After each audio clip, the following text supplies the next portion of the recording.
चल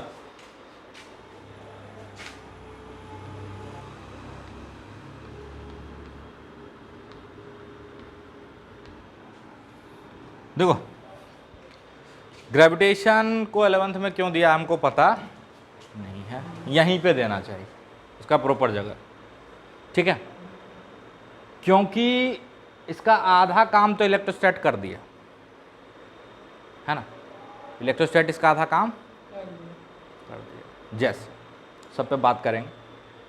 इस चैप्टर को मेनली हम 3 पार्ट में पढ़ें, ठीक है, 4 से 5 लेक्चर लगेगा मुश्किल से, ठीक। पहला पार्ट होगा वो जो इलेक्ट्रोस्टैट के जैसा है बिल्कुल, ठीक है। उस पार्ट में हम कुछ नहीं करेंगे, आपको बता देंगे क्या करना है। आप सारा फॉर्मूला जो इलेक्ट्रोस्टैट में पढ़े हो उसमें कन्वर्ट करके वो ग्रेविटेशन का फॉर्मूला बन जाएगा। आपको हम एक पीडीएफ बना के सारा फॉर्मूला का भेज दें कि ये सारा फॉर्मूला आएगा, इलेक्ट्रोस्टैट के कंपेरेबल होगा बिल्कुल। दूसरा पार्ट होगा variation in G due to different factors. Small G जो पढ़े हो आप, है ना, इसको आप लोग एक्सेलरेशन ड्यू टू ग्रेविटी बोलते हैं, जिसको हम बोलते हैं जीएमई अपॉन सेंटर से डिस्टेंस का स्क्वायर। उसमें वेरिएशन अलग अलग फैक्टर से होता है, जैसे आप अर्थ के सरफेस से कुछ हाइट पे चले जाओ, कुछ डेप्थ में चले जाओ, है ना, या फिर अर्थ के रोटेशन का भी कुछ फ़र्क पड़ता, तो वो हो जाएगा variation in acceleration due to gravity, ये एक पार्ट हो जाएगा। और तीसरा पार्ट हो जाएगा आपका प्लैनेटरी मोशन, है ना, प्लैनेट और सैटेलाइट कैसे घूम रहे हैं, किस लॉ के कारण घूम रहे हैं, किस पाथ पे घूम रहे हैं, है ना, उसकी जानकारी लें। तो जहाँ पे हम लोग कैप्लर्स लॉ भी पढ़ेंगे और फिर हम आपको थोड़ा बहुत समझाने की कोशिश करेंगे कि कैप्लर का जो तीनों लॉ है वो बेसिकली कंबाइंड एक फॉर्म में न्यूटन ने दिया था, जिसको बोलते हैं यूनिवर्सल लॉ ऑफ ग्रेविटेशन, ठीक है। कैप्लर ने जो लॉ दिया था, थोड़ा सा कहानी भी आपको बता देते हैं पुराने ज़माने की। पहले लोग जो था, देखो, there is some supreme power, हम माने या ना माने, ठीक है, हम थोड़ा सा आस्तिक टाइप के लोग और कुछ नास्तिक टाइप के लोग होते हैं। बट आस्तिक हो इसका मतलब अंधविश्वास नहीं फैलाना चाहिए, ठीक है। बिल्कुल भगवान को मानो, परमेश्वर को मानो, गॉड को मानो, लॉर्ड को मानो, है ना, वो अलग चीज है, वो आस्था का विषय है, उस पर चर्चा नहीं करेंगे, ठीक है। बट उसके नाम पे लोगों को भ्रमित करना गलत। पहले भ्रमित किया जाता पुराने जमाने में, अभी भी किया जाता है, बट पहले बहुत ज़्यादा था। पहले लोग पढ़े लिखे नहीं होते थे, तो उनको क्या बोला जाता था, जो पुराने ज़माने में उधर खासकर इंडिया से बाहर ये ज़्यादा होता था, बोलते थे कि देखो हम लोग जो हैं वो सेंटर ऑफ यूनिवर्स हैं और पूरी दुनिया, पूरा ये ब्रह्मांड हम लोग के चारों तरफ चक्कर काटता है, ठीक है, पूरा ब्रह्मांड हम लोगों के चारों तरफ चक्कर काटता है। क्यों भाई? तो हम लोग स्पेशल हैं, ऊपर वाले ने हम लोगों को स्पेशल बनाया, और स्पेशल तो तभी हो गया ना when you will be the centre of attraction.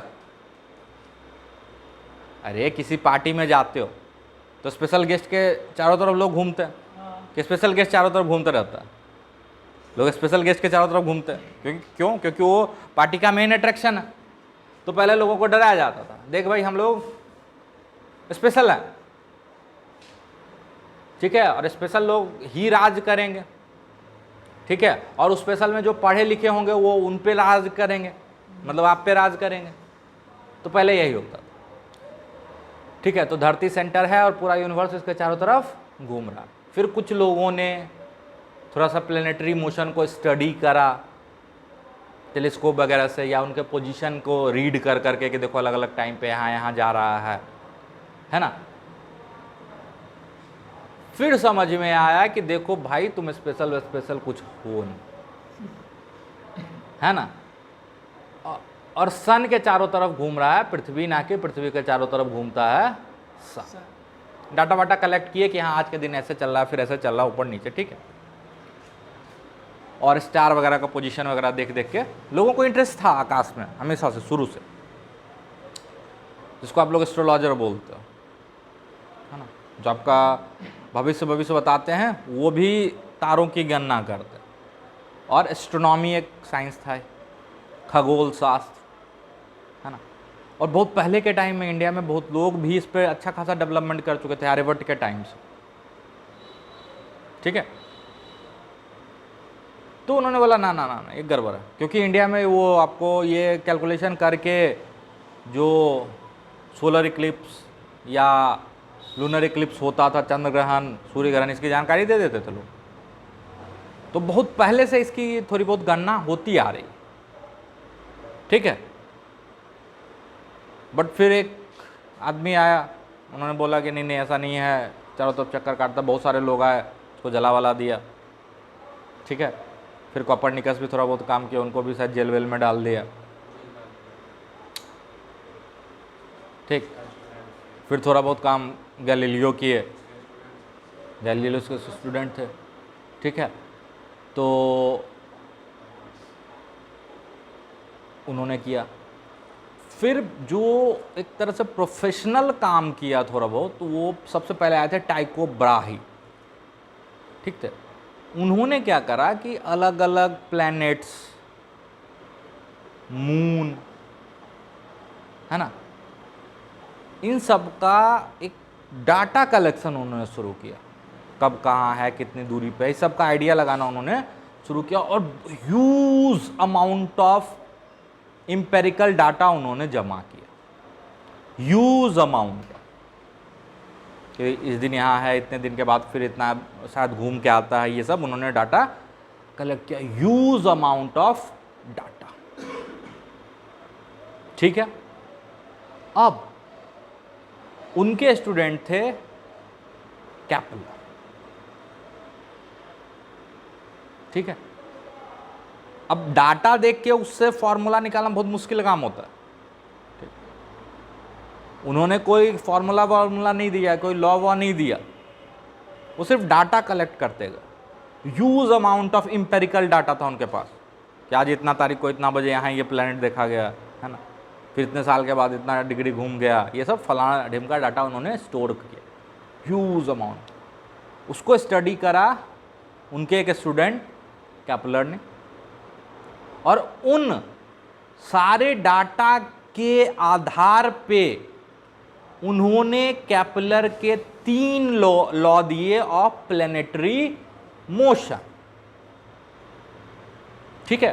कैपलर के 3 लॉ आए प्लैनेटरी मोशन के, लेकिन उस समय कैपलर को हिम्मत नहीं हो पाई कि उस लॉ को मैथमेटिकल फॉर्म में लिखें। क्यों? क्योंकि पहले के ज़माने में माना जाता था कि मैथमेटिक्स है वो बनिया लोग का लैंग्वेज, ठीक है। जोड़ घटाव गुणा वगैरह महान विद्वान लोग नहीं करते, सब कौन करता है? बनिया करता है ना, जोड़ घटाव। तो और भगवान के चीज़ों को तुम बनिया के लैंग्वेज में लिखोगे, है ना, तो क्या हिम्मत नहीं कर पाए कि वो उसको मैथमेटिकल फॉर्म दे सके। तो उन्होंने क्या किया, उसको गाने वाने के फॉर्म में लिख दिया, ठीक है। फिर न्यूटन साहब की कहानी जानते हो, एक दिन बैठे हुए थे, सेब वेब गिर गया। क्या सच्चाई है नहीं है वो अलग चीज़ है, बट उनको आइडिया आने लगा कि भाई ये सेब नीचे क्यों गिरा, ठीक है।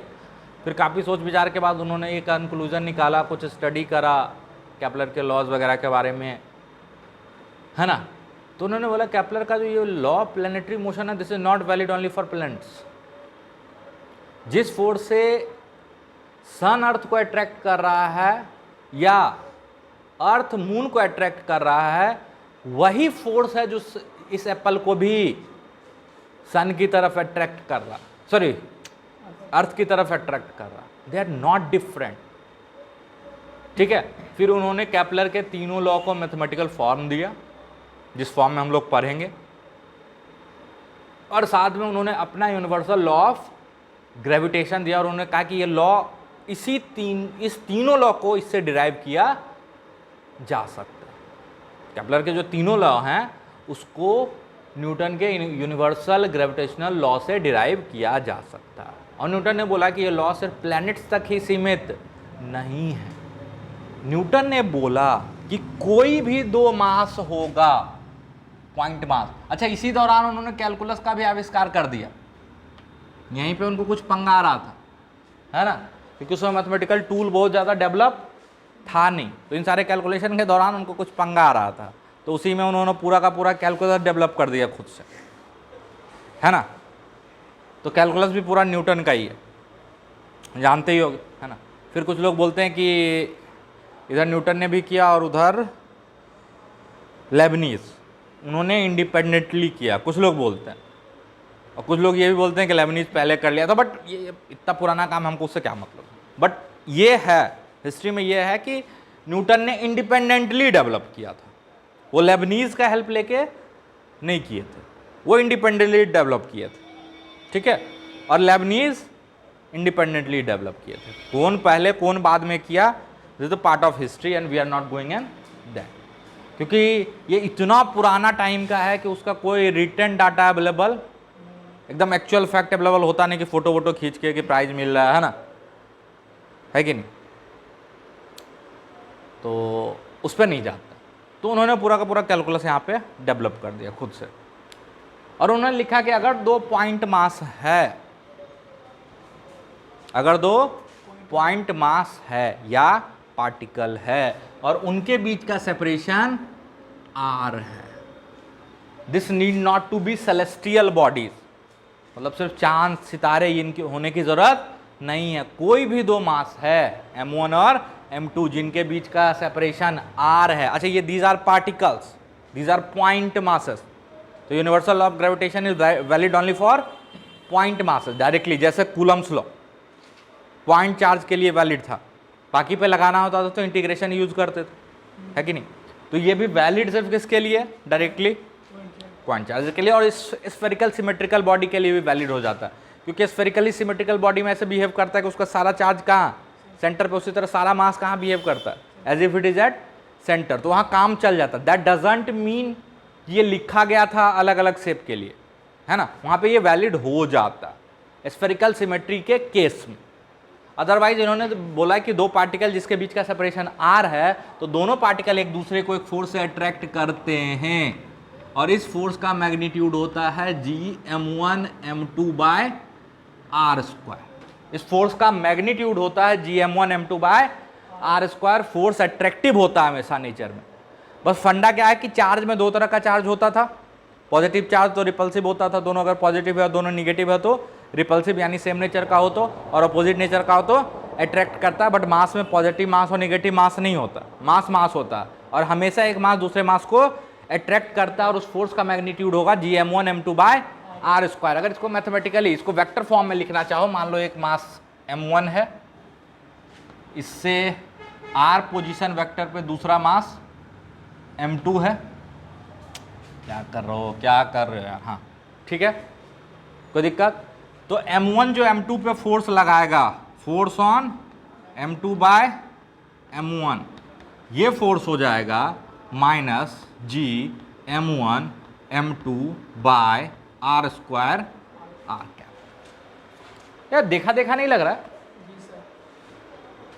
k q1 q2 by r square r cap. बस फंडा क्या है कि वहां पे अगर दोनों सेम नेचर का चार्ज होता था तो रिपेल करता था, यहाँ अट्रैक्ट करता है, इसलिए कौन सा साइन लगा दिए हैं, माइनस साइन, ठीक है। और सिर्फ यहां ही नहीं, हर जगह जहां पे आप m1 यूज करते हो उसके जगह पे, सॉरी जहां q1 यूज करते थे वहां m1 रख लेना, जहां q2 यूज करते थे वहां m2 रख लेना, और जहां k यूज करते थे वहां पे माइनस g रख लेना, आपका सारा काम हो जाए, आपका सारा काम हो जाएगा। व्हाट डज दैट मीन, जैसे हम एक सिमिलरिटी लिखते जाते हैं, एक पॉइंट चार्ज q है, एक पॉइंट चार्ज q है, इससे r दूरी पे इसका इलेक्ट्रिक फील्ड क्या लिखते थे, k q by r square r cap लिखते थे। अच्छा, ग्रेविटेशनल फील्ड का कोई बहुत ज़्यादा फिजिकल सिग्निफिकेंस पता नहीं है लोगों को, क्योंकि अभी ग्रेविटेशनल वेव नाम की एक डिस्कवरी हुई है 2015-16 में, ठीक है। बट बिल्कुल उस कॉन्सेप्ट को यहां यूज किया जा सकता है, ठीक है। जैसे इलेक्ट्रिक फील्ड का है physical significance, they are real thing, हम बताए थे। ग्रेविटेशनल फील्ड के फिजिकल सिग्निफिकेंस पे हम बहुत ज़्यादा कमेंट नहीं कर सकते, क्योंकि लोग बोलते हैं ग्रेविटेशनल फील्ड नहीं होता है, ग्रेविटेशनल वेव होता है। बट अपना काम फील्ड वाले फॉर्मूले से मस्त चलता है, ठीक, और चलता आया अभी तक, ठीक। बहुत हाई लेवल एक्यूरेसी पे जब कैलकुलेशन होता है तब थोड़ा बहुत डिफ्लेक्शन मेन डाटा से दिखने लगता है, तो वो अलग बात है। डेविएशन आप दिखेगा बहुत हाई लेवल को, तो उसमें कुछ करेक्शन फैक्टर पहले लगाया जाता था। अब पता चला कि एक्चुअली में ग्रेविटेशनल फील्ड नहीं होता है, ग्रेविटेशनल वेव एग्जिस्ट करता है, ठीक है। तो वो अपने सिलेबस का हिस्सा नहीं है, तो उस पर बहुत ज़्यादा बात हम लोग नहीं करेंगे, तो अपना काम फील्ड से चल जाए। तो उसी तरह अगर m मास है तो हम बोलेंगे कि अपने चारों तरफ कौन सा फील्ड क्रिएट कर रहा है, ग्रेविटेशनल फील्ड। और r दूरी पे अगर हमको ग्रेविटेशनल फील्ड लिखना है तो हम मस्त ग्रेविटेशनल फील्ड लिख सकते हैं, या इसको ऐसे भी लिखा जाता है, ठीक है। ये हो जाएगा -gm/r² r कैप, ठीक है। और ये होता था मैथमेटिकली, ये होता था force, electric force per unit charge. उसी तरह ये होता है gravitational force per unit mass. अरे है ना।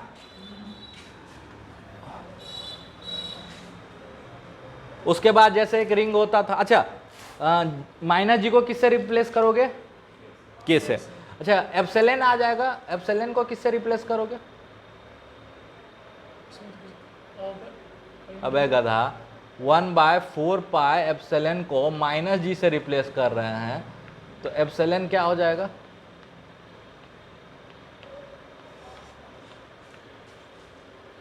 तो 1/एप्सिलॉन क्या हो जाएगा,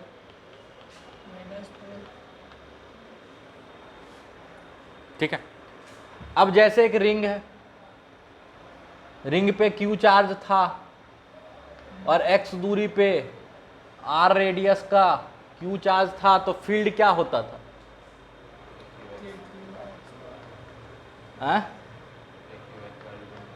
KQ x² प्लस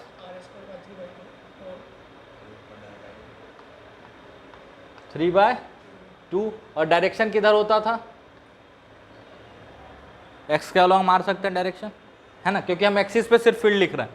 तो उसी तरह अगर रिंग है जिसका मास m है, r दूरी पे अगर हमको ग्रेविटेशनल फील्ड लिखना है तो -gm x बटे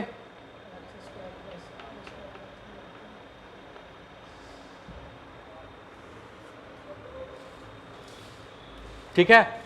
अब समझ में आ रहा है इसको यहां क्यों पढ़ा रहा है, यहां तक लिखो जल्दी से।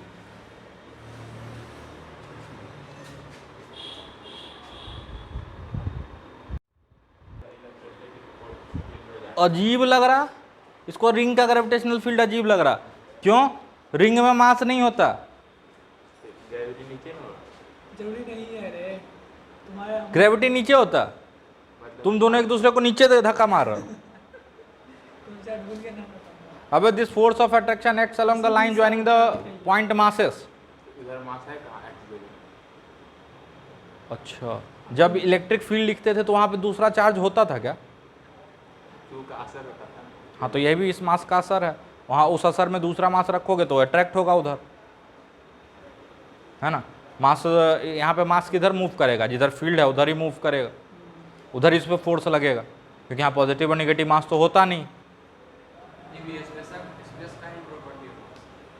मान के चल सकते हो बिल्कुल वैसे ही, बट ग्रेविटेशनल फील्ड के एग्जिस्टेंस का कोई जानकारी है नहीं।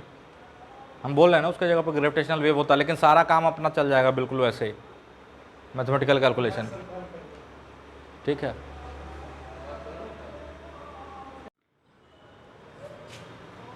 तो ये अचरज भरी निगाहों से क्यों देख रहे हो, बिल्कुल तो वैसे ही हो रहा, अलग कहाँ हो रहा कुछ भी, ठीक है। रॉड का भी लिख सकते हो। अरे अब आप बोलोगे कि हम दोनों एक दूसरे को अट्रैक्ट क्यों नहीं करते सर, बेंच पे बैठते हैं दूर दूर, है ना।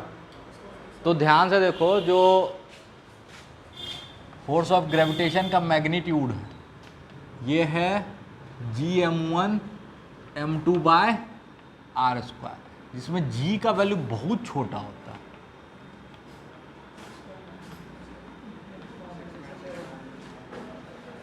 इस ऑर्डर का अब आप लोग अपना मास डाल के देख लो, दूरी 1-2 मीटर रख के देख लो, जो फोर्स आएगा बहुत कम आएगा। तो बोलोगे सर कम आया तो धीरे धीरे खिसकना तो चाहिए, तो अभी जिस बेंच पे बैठे उसमें फ्रिक्शन भी तो है।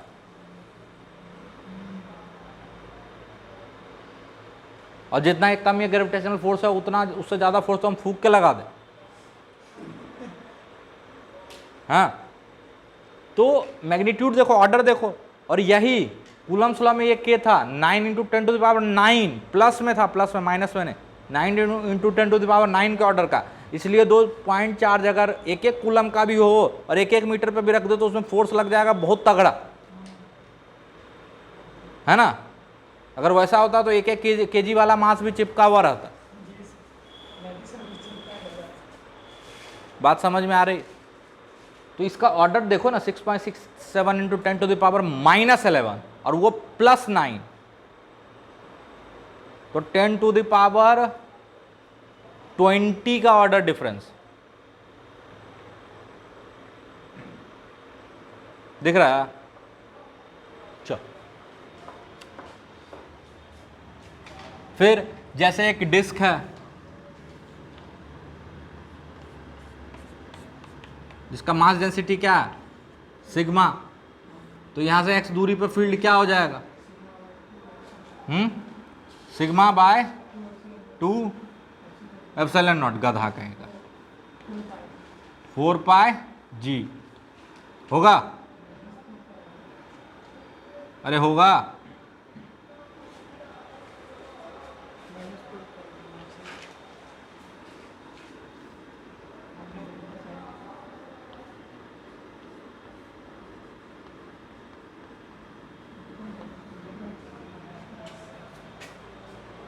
होगा। वैसे ही गॉस लॉ भी लगा सकते हो यहाँ पे। मान लो एक हॉलो मास का है तो अंदर में ग्रेविटेशनल फील्ड 0 होगा, बाहर में यहाँ से सेंटर से x दूरी पे ग्रेविटेशनल फील्ड क्या हो जाएगा, -Gm/x²। सॉलिड है तो यहाँ से x दूरी पे फील्ड क्या हो जाएगा, ρx/3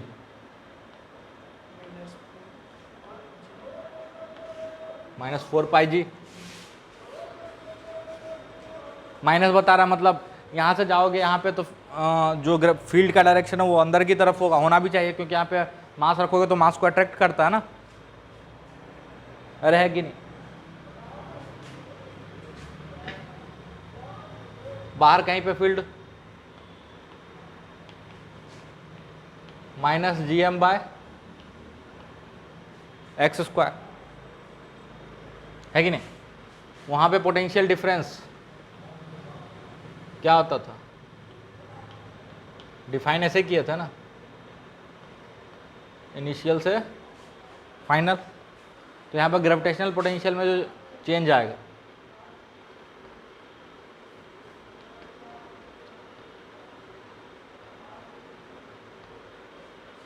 -G.dl हो जाएगा,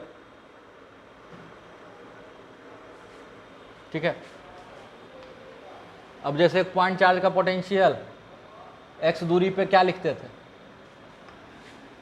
kq/x पोटेंशियल, तो उसी तरह इन्फिनिटी पे पोटेंशियल को 0 मान के m मास का पोटेंशियल x दूरी पे क्या लिखोगे, -Gm/x। इलेक्ट्रिक डायपोल होता था, मास का कोई डायपोल नहीं होगा, प्लस माइनस मास नहीं होता, ठीक है। उसी तरह रिंग का पोटेंशियल लिख सकते हो। फिर हॉलो स्फीयर है तो हॉलो स्फीयर के अंदर में पोटेंशियल क्या होता था,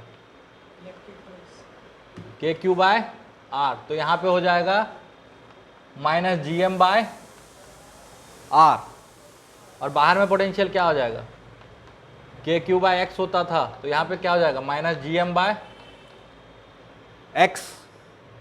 पोटेंशियल का ग्राफ कैसे बनाते थे, ऐसे बनाते थे ना कुछ, इसका ग्राफ कुछ ऐसे बनेगा,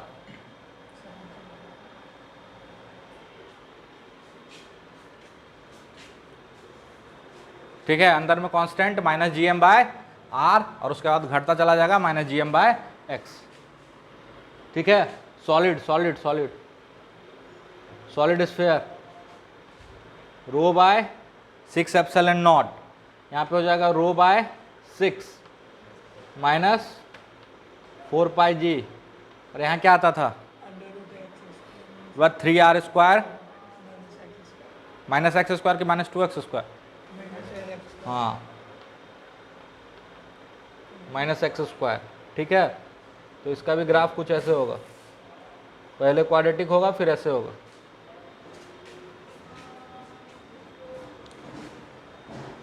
अरे होगा कि नहीं होगा। उसी तरह जैसे दो मास को एक साथ दो चार्ज को एक साथ रखते थे तो इसका पोटेंशियल एनर्जी क्या हो जाता था, K Q N Q two by R, तो दो मास है एक साथ रखोगे तो पोटेंशियल एनर्जी हो जाएगा minus G M one M two by R. Minus sign बता रहा है कि फोर्स का नेचर कैसा था, अट्रैक्टिव था, ठीक है। फिर यहाँ पे भी वैसे ही सेल्फ एनर्जी वगैरह निकाल सकते हो, सब कुछ वैसे ही चलेगा, समझ में आया।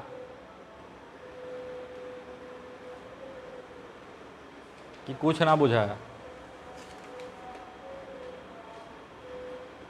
तो ये पहला पार्ट था ग्रेविटेशन का, जो कि सेम है इलेक्ट्रोस्टैटिक्स जैसे।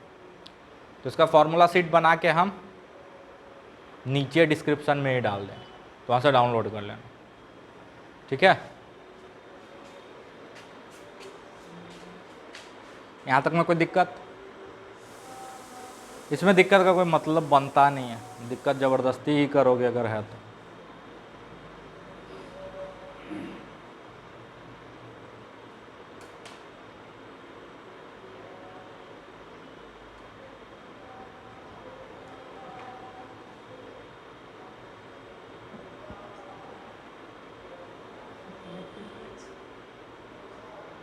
इलेक्ट्रिक फ्लक्स तो मैं यहाँ पे ग्रेविटेशनल फ्लक्स मान लेना, बट फ्लक्स का कोई ज़रूरत पड़ता नहीं है कभी, है ना। ग्रेविटेशन फील्ड लाइन का कोई बहुत ज़्यादा सिग्निफिकेंस बनता नहीं है फिर, ठीक है। यहाँ तक जल्दी से नोट करो, फिर वेरिएशन इन जी थोड़ा सा आज स्टार्ट कर देते हैं।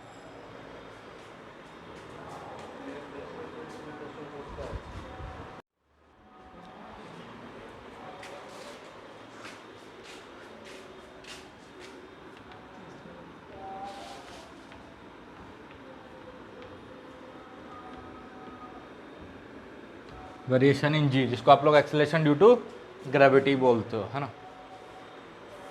अलग अलग फैक्टर से क्या फ़र्क पड़ता है जी पे, उस पर बात करते हैं, कोई दिक्कत।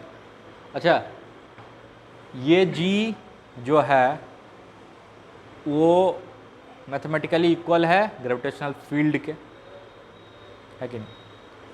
अच्छा, तो मान लो एक मास है, पहले हाइट पे बात करते हैं, किस पे बात करते हैं, हाइट।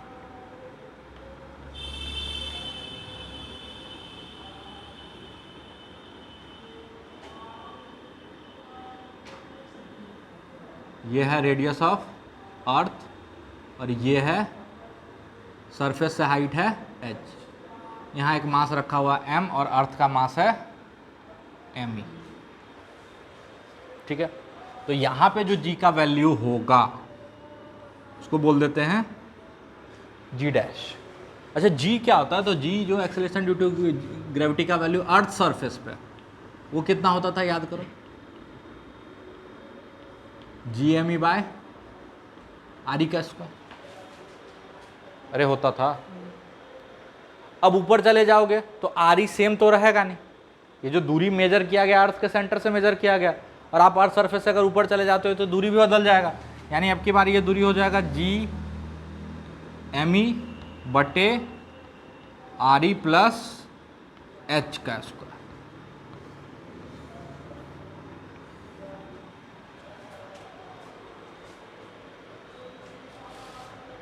होगा। अब if h is very smaller then g, ठीक है, पहले तो बहुत छोटा है तो फिर इग्नोर ही मार दो, अर्थ सरफेस के बिल्कुल करीब हो आप, बट हमको वेरिएशन पता करना कि ये किस अनुसार घट रहा, ये किस अनुसार घट रहा, हमको ये पता करना।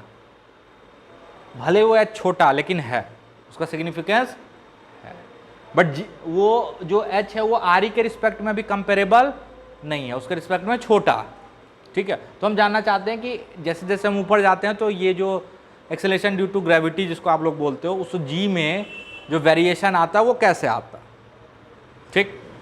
तो देखने की कोशिश करते हैं। तो इसको आप क्या लिख सकते हो, जी डैश बराबर जी एम ई बाय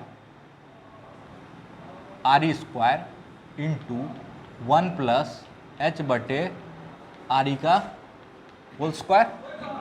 तो G dash can be written as G into 1 plus H बटे आर ई पे पावर -2 लिख सकते हो।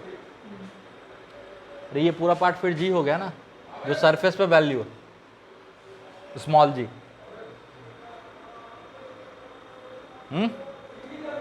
ठीक। अब since h is way way less than R E, तो this h by R E is less than 1, है ना। क्या हम बाइनोमियल यूज कर सकते हैं? बिल्कुल यूज कर सकते हैं। तो g डैश का वैल्यू हो जाएगा g इंटू 1 माइनस 2h बटे आर ई।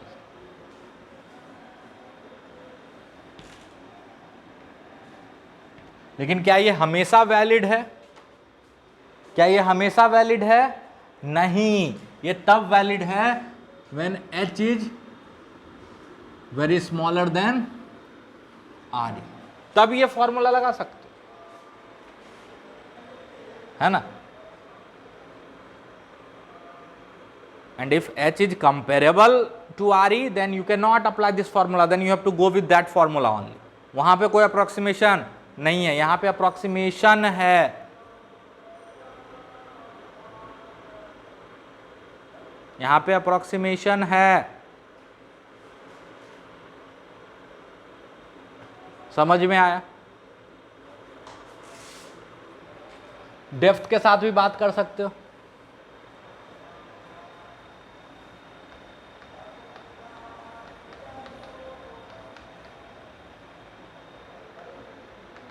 With depth.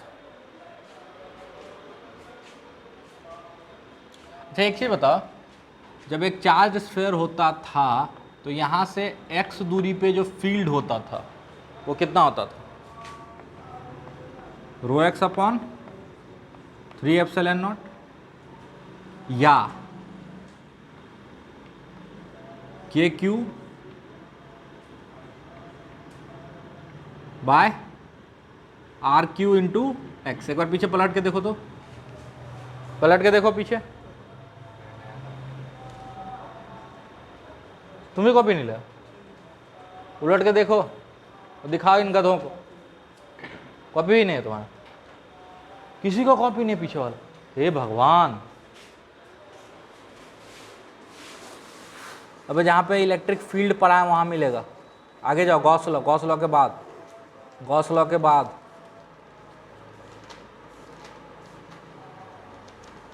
आगे जाओ, हाँ अब मिलेगा। यही है, यहीं पे होगा, यहीं पे सॉलिड स्फीयर।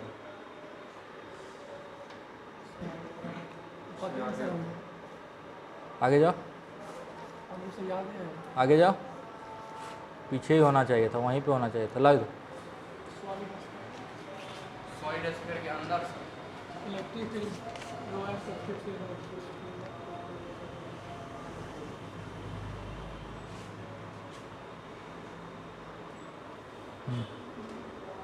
रो एफ सर्किट ये देखो, ठीक है। तो अगर यहाँ से यहाँ पे ग्रेविटेशनल फील्ड की बात करें या जी की बात करें तो वो क्या हो जाएगा, सिर्फ मैग्नीट्यूड में बात करो तो वो हो जाएगा GM x बटे RQ।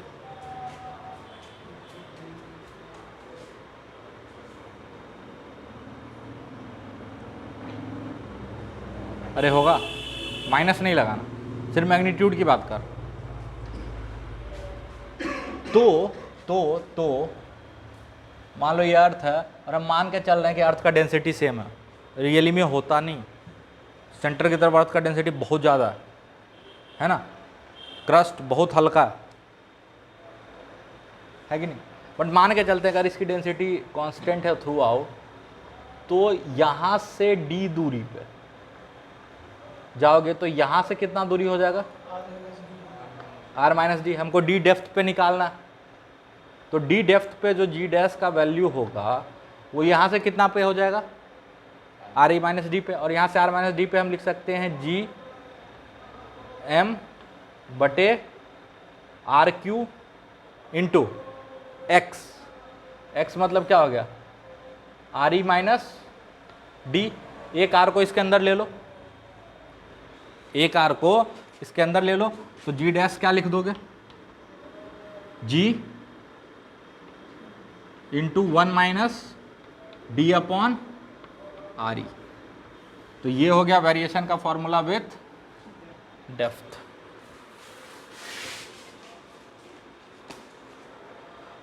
अच्छा, इसमें कोई अप्रोक्सीमेशन है क्या, नहीं, ये एग्जैक्ट है, इसमें कहीं पे कोई अप्रोक्सीमेशन नहीं है, ये एग्जैक्ट है, ठीक है। तो एच सी वर्मा उठाना और ग्रेविटेशन चैप्टर पढ़ लेना, ठीक है। फिर बात करेंगे हम लोग अगले क्लास में। जैसे इसमें ऊपर जाने में एच बढ़ा दे तो उसमें साइन डेप्थ नीचे जाने देती नहीं, घटा दे, हाँ आर में डी घटा दे, हाँ, तो घटाए तो आ रही मडी, इसमें यही फार्मूला। बाहर और अंदर फील्ड का फॉर्मूला सेम होता है क्या, क्या है, यही फॉर्मूला लगा दो, हाँ।